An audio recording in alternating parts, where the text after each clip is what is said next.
Long ago, in the family of Jacob, there was a young man named Joseph, the son his father loved the most. To Jacob, Joseph was the light of his old age, the child of promise, the joy of his heart. Out of love, Jacob gave Joseph a coat of many colors, a symbol of favor and affection. But that very gift lit the flame of jealousy among his brothers. Their eyes, once kind, turned cold with envy. Joseph often had strange and vivid dreams. He told his brothers, "We were binding sheaves of grain in the field, and your sheaves bowed down to mine." In another dream he said, "The sun, the moon, and 11 stars bowed down to me." These words pierced their pride, and anger grew inside them, until jealousy became hatred. One day, Jacob sent Joseph to visit his brothers who were tending the flocks far away. When they saw him coming from a distance, they said to one another, "Here comes that dreamer. Let's kill him and see what becomes of his dreams." But Reuben, the eldest, said, "Don't shed his blood.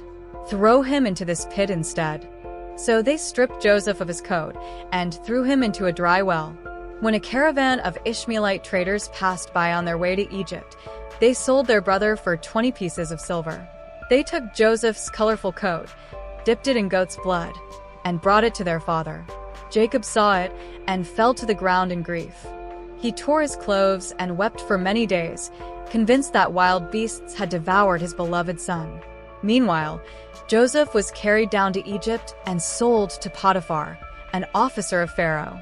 Though he was now a slave, Joseph worked with honesty and faith. The Lord was with him, and everything Joseph did prospered.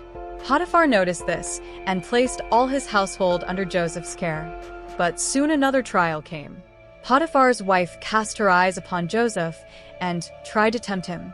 She said, "Lie with me." But Joseph refused and said, "How could I do such a wicked thing and sin against God?" Day after day she tried, until one day, when no one else was in the house, she caught hold of his cloak. Joseph fled, leaving his garment in her hands. Enraged by rejection, she accused him falsely, and Potiphar, filled with anger, had Joseph thrown into prison.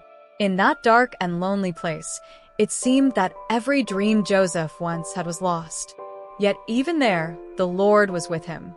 The prison warden found favor in Joseph and trusted him with responsibility over the other prisoners.